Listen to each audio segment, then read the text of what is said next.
Well, I need to hit it first and then start talking.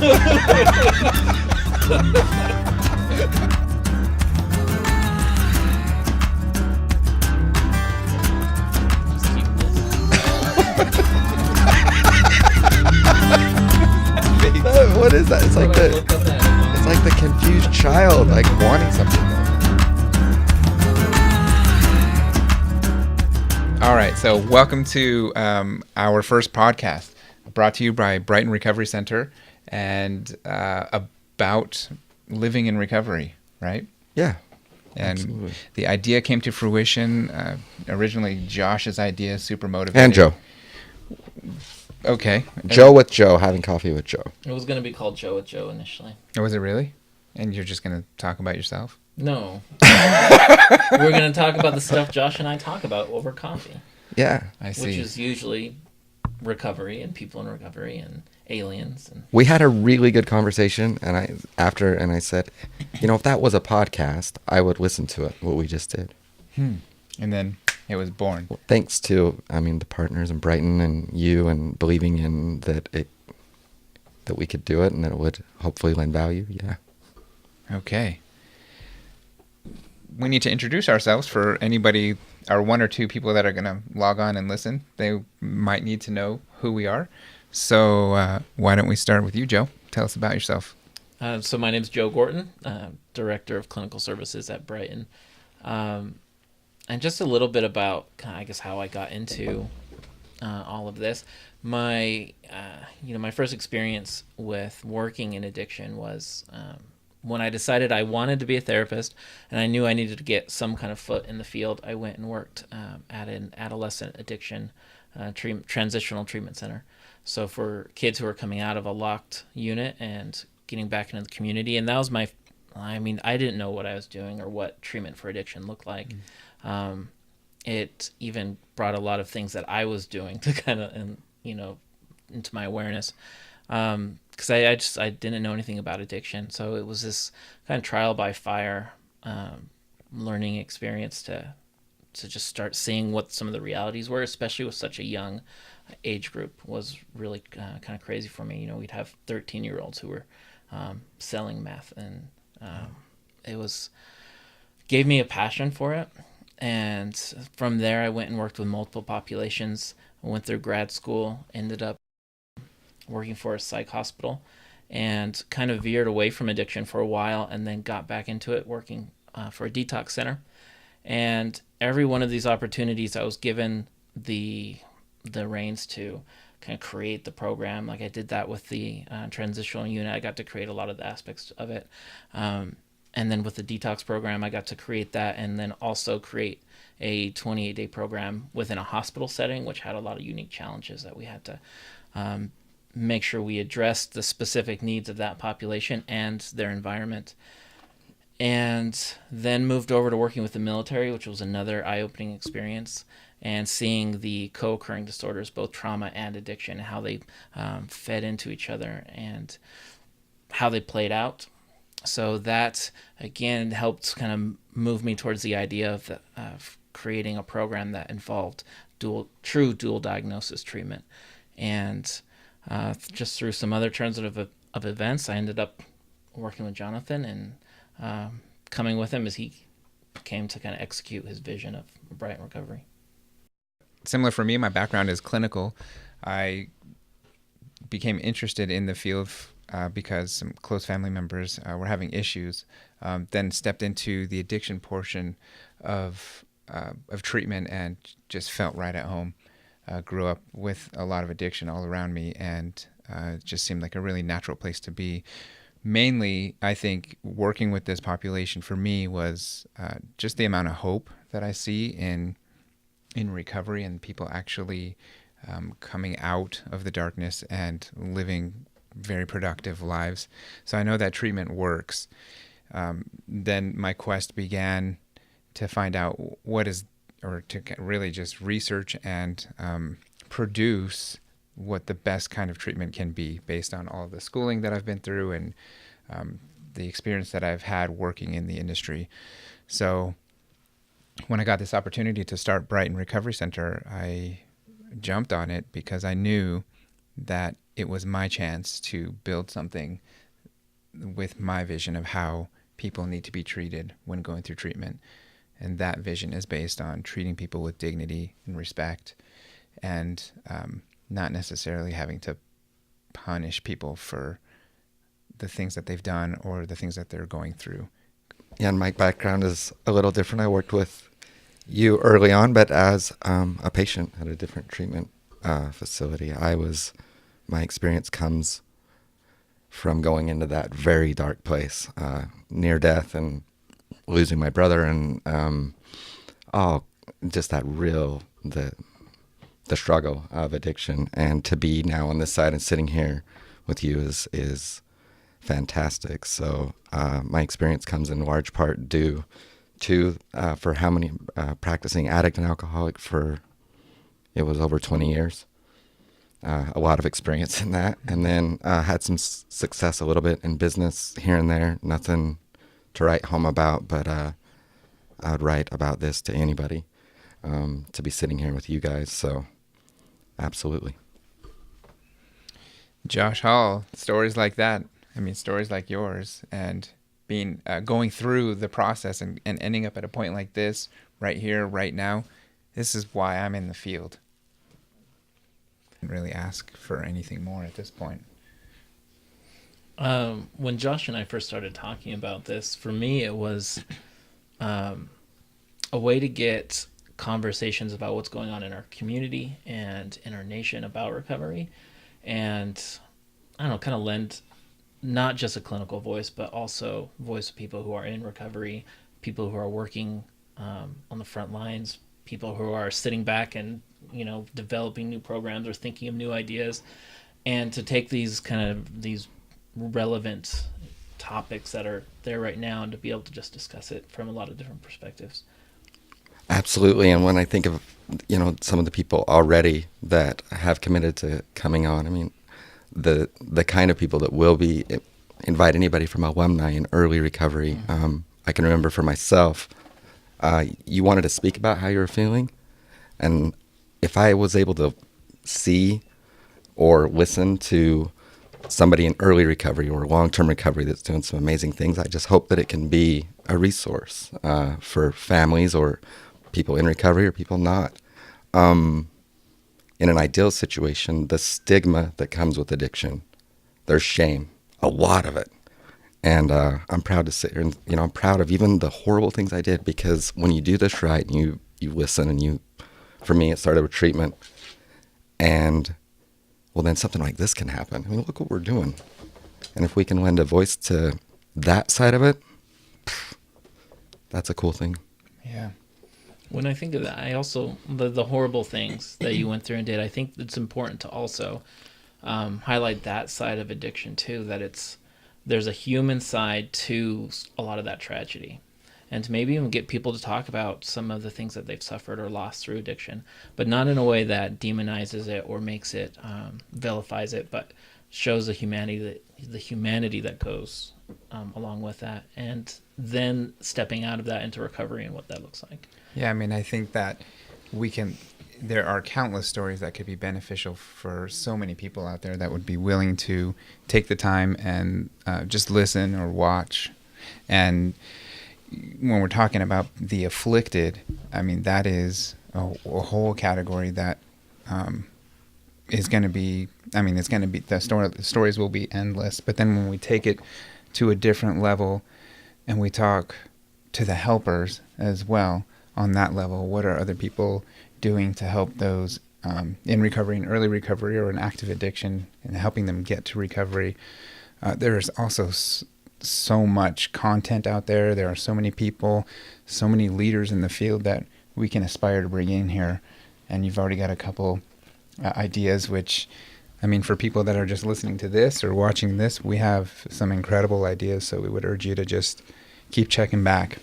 I love what you just said, the afflicted and the helpers. And it reminded me of when I was in the midst of it. And there was often times when you're getting loaded and you're lonely, but then you feel like what you're doing's wrong, and you know what you're doing's wrong, but you're searching things actively. And if I stumbled across someone that was talking about that in an open, honest, transparent way. You can tell there's no BS about it. I think I'd listen there even more easily than in a room or with a therapist. So again, I'm just so grateful that we are able to think outside the box and make something like this come to reality. It's going to be exciting. Yeah. I think it also raises a point that, treatment really does start the moment you hear that first message that says, there's hope or you can change. And to potentially be that message for somebody that, there's recovery out there. I think that's an important piece of this as well. Clinically, where do you see it going? Is there some ideas that you have? It'd be my own personal therapy.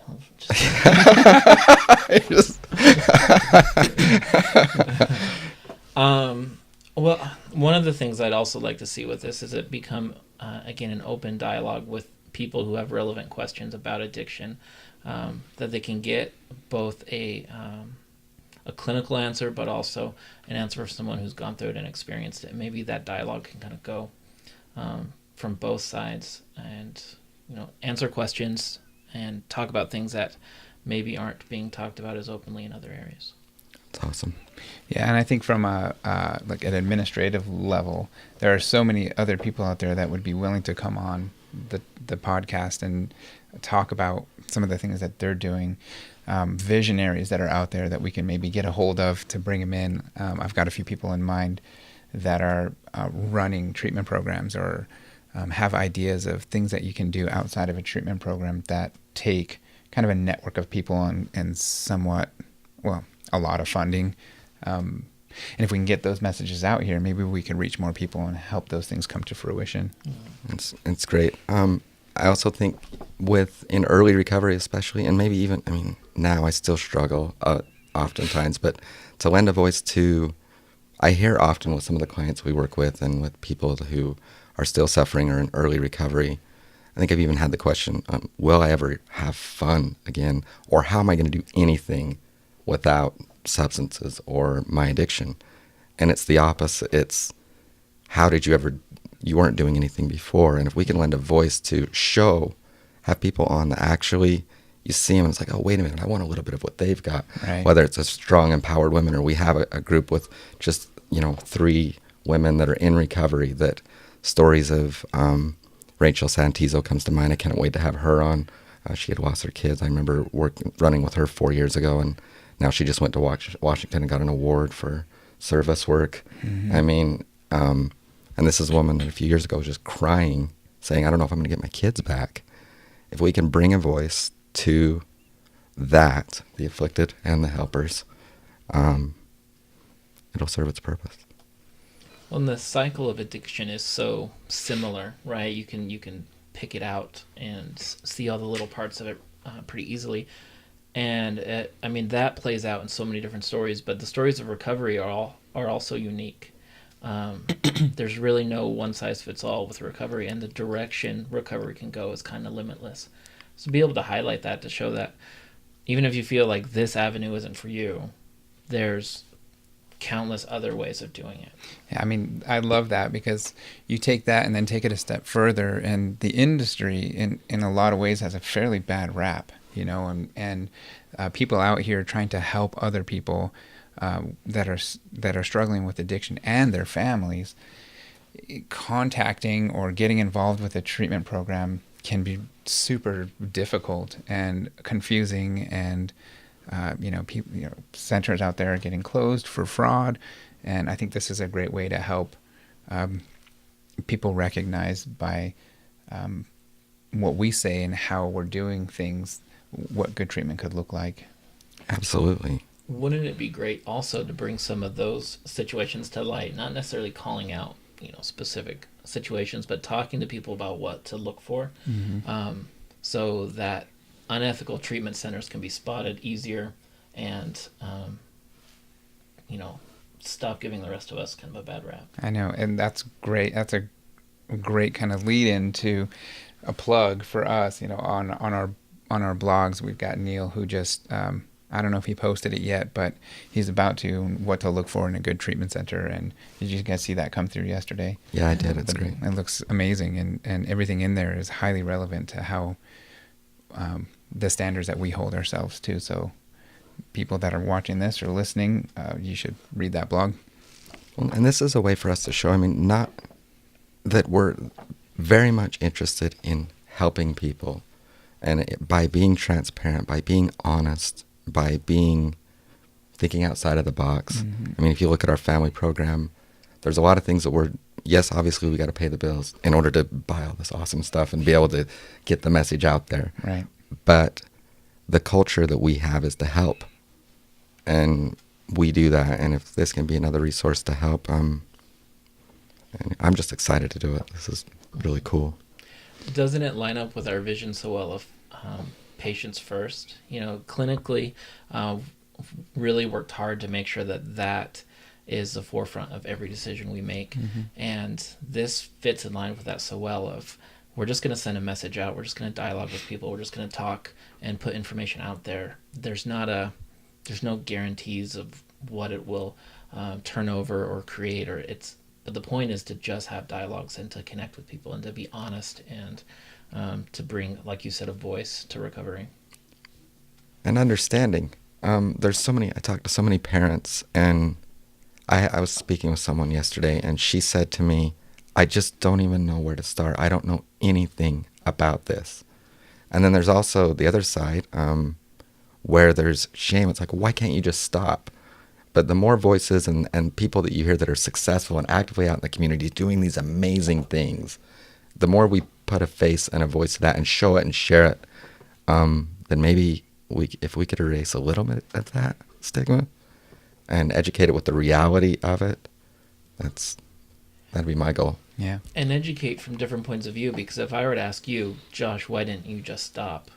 You'd have a very different answer than if I answered that question, right? And if I talk about the clinical side or the medical side of why people don't just stop versus what it's like to experience, like, why don't you just stop? And what it's like to really feel powerless and not be able to do that, even though you want to. Mm-hmm. And as an organization and as a group of people, we bring others together to discuss those things, in our family groups and our free family groups on Sundays when we bring the community in and talk about these issues. You hear that all the time. I don't understand why my kid just won't stop, or why my wife just won't stop. I mean, it's maddening to folks because they don't understand it. And I'll say it all every day. When you don't understand something, I mean, that's a recipe to fear it. Oh, right. Nice. So that's very true. There's a stigma that, I mean, I'm in a 12-step program, and I'm active in it. And, I look forward to maybe bringing some people in. Obviously, that group needs to remain anonymous, but to stand up and speak up. So I like the idea, a little bit of recovery soapbox, right? I think it's important to speak up, to talk about it, and that's what this is going to win to. I agree, and the concept of anonymity is important. However, it also keeps this community on the fringes. Yeah. Right? And so there's always that somewhat age-old conversation of, well, the more people that know about it, the better. But then who's willing to come forward and say, well, it's me, right? Yeah. I am this person. And those are the people we might be after in a way, just to kind of get them in here and help spread the word, because it's not, the addiction piece isn't that metaphor or that proverbial, homeless person under the bridge. These people are our relatives, our moms, our dads, highly functioning people that are out there in society that just can't stop using. So the name should reflect bringing all different kinds of people together from every socioeconomic status to every kind of story. Clinically, is there anything that you'd like to throw out there as a little teaser of some ideas that you have, or are you just going to keep them all close to the vest? Well, it's, innovations in what we're doing. I think what we're doing at Brighton is really unique. Our ability to focus on the underlying issues that fuel addiction, I think, is unparalleled. And to comment on that and to share that and to let people know that there's creative ways of addressing more than just the addiction, but also the stuff going on underneath. It's if somebody's been using substances to cope with a particular mental health issue or a history of trauma or any number of things, and you take the substance away and just leave them with the mess they were using the drugs to cover up, I think that's a disservice. Mm-hmm. And to show that we're not just about taking drugs away from people, but we're about giving them a new life and how to live that life in a healthy and fulfilling way. That's what we're about, and I'd love to talk more about that. Awesome. I love all when you think of multifaceted, it just came to my, and you talked about that in your video that we posted yesterday, and really the podcast is a multifaceted approach too. We can have a clinical aspect, but what I know it will be is a voice to all aspects of recovery, how you get there. I'd even like to go think as far outside of the box as to have a mugshot episode maybe, where we show people's mugshots. We have those people on that are now in recovery and discuss some of the madness, not necessarily war stories, but a little bit of dig in there. So wars, where you're at. Hopefully nothing triggering. Be that horrible. Is a metamorphosis episode. Yeah. Right. Well, all of them are. I mean, this one is. I mean, we started from, this is our first time doing this, and now we're chatting about the podcast. Yeah. It's a pretty cool spot to be. That's a great idea. Yeah. Mugshots. If someone's willing to share that. Lacey already said she was. Really? Yeah. Fantastic. Yeah. She was on the cover of Mugshot magazine. Really? Yeah. See, I have 4 that are really interesting. I would start with mine, and we could go through each one, and the progression. The last one, I just look so broken and sad, and but now look, I'm a podcast about recovery. Now you just look sad.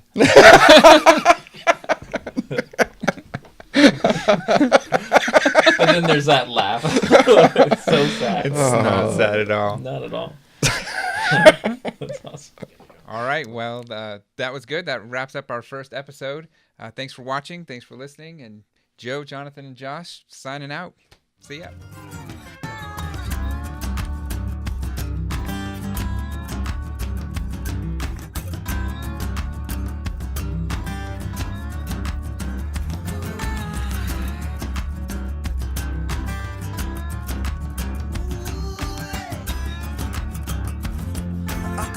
Our condition is beyond recognition, and the strangest things will happen the second you go and take your hands from the wheel. Your hands from the wheel. You know the suspense is gonna get intense if you can't tell the difference between